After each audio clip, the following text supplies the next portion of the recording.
Le second livre de Samuel, chapitre 23. Voici les dernières paroles de David. Paroles de David, fils d'Isaïe, paroles de l'homme haut placé, de loin du Dieu de Jacob, du chantre agréable d'Israël. L'Esprit de l'Éternel parle par moi et sa parole est sur ma langue. Le Dieu d'Israël a parlé, le rocher d'Israël m'a dit, celui qui règne parmi les hommes avec justice, celui qui règne dans la crainte de Dieu est pareil à la lumière du matin quand le soleil brille et que la matinée est sans nuages. Ses rayons, après la pluie, font sortir de terre la verdure. N'en est-il pas ainsi de ma maison devant Dieu, puisqu'il a fait avec moi une alliance éternelle, en tout point bien réglée et offrant pleine sécurité? Ne fera-t-il pas germer tout mon salut et tous mes désirs? Mais les méchants sont tous comme des épines que l'on rejette et que l'on ne prend pas avec la main. Celui qui les touche s'arme d'un fer ou du bois d'une lance, et on les brûle au feu sur place.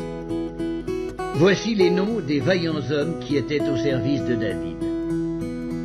Yosheb Bashébet, le Takhémonite, l'un des principaux officiers. Il brandit sa lance sur 800 hommes qu'il fit périr en une seule fois. Après lui, Éléazar, fils de Dodo, fils d'Akoki.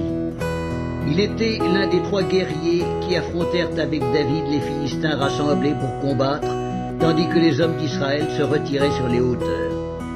Il se leva et frappa les Philistins jusqu'à ce que sa main fût lasse et qu'elle restât attachée à son épée. L'Éternel opéra une grande délivrance ce jour-là. Le peuple revint avec Éléazar seulement pour prendre les dépouilles. Après lui, Shamma, fils d'Agé d'Arar. Les Philistins s'étaient rassemblés à Léki. Il y avait là une pièce de terre remplie de lentilles, et le peuple fuyait devant les Philistins. Shamma se plaça au milieu du champ, le protégea et battit les Philistins. Et l'Éternel opéra une grande délivrance. 3 des 30 chefs descendirent au temps de la moisson et vinrent auprès de David, dans la caverne d'Adullam, lorsqu'une troupe de Philistins était campée dans la vallée de Réphaïm. David était alors dans la forteresse, et il y avait un poste de Philistins à Bethléem. David eut un désir, et il dit, « Qui me fera boire de l'eau de la citerne qui est à la porte de Bethléem ?» Alors les 3 vaillants hommes passèrent au travers du camp des Philistins, et puisèrent de l'eau de la citerne qui est à la porte de Bethléem. Et ils la portèrent et la présentèrent à David. Mais il ne voulut pas la boire, et il la répandit devant l'Éternel. Il dit, « Loin de moi, ô Éternel, la pensée de faire cela. Boirai-je le sang de ces hommes qui sont allés au péril de leur vie ?» Et il ne voulut pas la boire. Voilà ce que firent ces 3 vaillants hommes. Abishai, frère de Joab, fils de Tseruja, était le chef des 3. Il brandit sa lance sur 300 hommes et les tua. Et il eut du renom parmi les 3. Il était le plus considéré des 3, il fut leur chef, mais il n'égala pas les 3 premiers. Benaja, fils de Jéhojada, fils d'un homme de Kabtsel, rempli de valeur et célèbre par ses exploits. Il frappa les 2 lions de Moab. Il descendit au milieu d'une citerne où il frappa un lion un jour de neige. Il frappa un Égyptien d'un aspect formidable et ayant une lance à la main. Il descendit contre lui avec un bâton, arracha la lance de la main de l'Égyptien et s'en servit pour le tuer. Voilà ce que fit Benaja, fils de Jéhojada. Et il eut du renom parmi les 3 vaillants hommes. Il était le plus considéré des 30, mais il n'égala pas les 3 premiers. David l'admit dans son conseil secret. Azaël, frère de Joab, du nombre des 30. Elkanan, fils de Dodo, de Bethléem. Shamma, de Harod. Elika, de Harod. Héletz, de Pélet.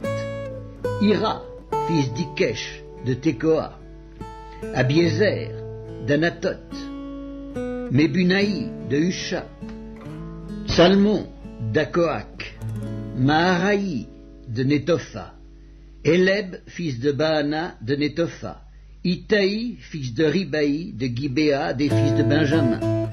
Benaja de Piraton, Iddaï de Nakalegash, Abialbon d'Araba, Azmavet de Barkoum, Iliakba de Chalbon, Beni-Yashen, Jonathan, Shamma d'Arar, Akiam, fils de Sharar d'Arar, Eliphelet, fils d'Akasbaï, fils d'un Maacatien, Eliam, fils d'Akitophel de Gilo, El-Sari de Carmel, Paraï d'Aram, Jigéal, fils de Nathan de Tsoba, Bani de Gad, Sélek l'Ammonite, Naharaï de Béhéroth, qui portait les armes de Joab, fils de Tseruja, Ira de Jéter, Gareb de Jéter, Uri le Hétien, en tout 37.